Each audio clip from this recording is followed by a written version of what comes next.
காற்றாடி வர்த்தகம் 500 கோடி ரூபாயை தாண்டி விட்டதாக குஜராத் முதல்வர் நரேந்திர மோடி பெருமிதத்துடன் கூறியுள்ளார். குஜராத்தில் உள்ள அகமதாபாத் நகரில் ஆண்டுதோறும் காற்றாடி திருவிழா நடப்பது வழக்கம்.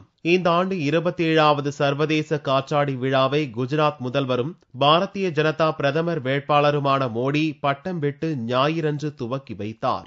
அப்போது அவர் பேசுகையில் 30 கோடியாக இருந்த காற்றாடி வருமானம் இன்று 500 கோடி ரூபாயாக உயர்ந்திருப்பதாக பெருமிதத்துடன் கூறினார். காற்றாடி தொழில் ஏழைகளுக்கு வேலைவாய்ப்பு அளிப்பதோடு காற்றாடி திருவிழாவால் குஜராத்தின் சுற்றுலாத்துறை வளர்ச்சி கண்டுள்ளதாகவும் மோடி கூறினார். पतंग पहले गुजरात का व्यापार 30-35 करोड़ का था. आज वो व्यापार 500 करोड़ से भी पार कर गया है. 70% गरीब महिलाएं पतंग बनाने के काम में रहती हैं. झुग्गी झोपड़ी में जीने वाले लोग पतंग बनाते हैं. इस उद्योग के विकास के कारण गुजरात के गरीबों को रोजी रोटी में बहुत लाभ हुआ है.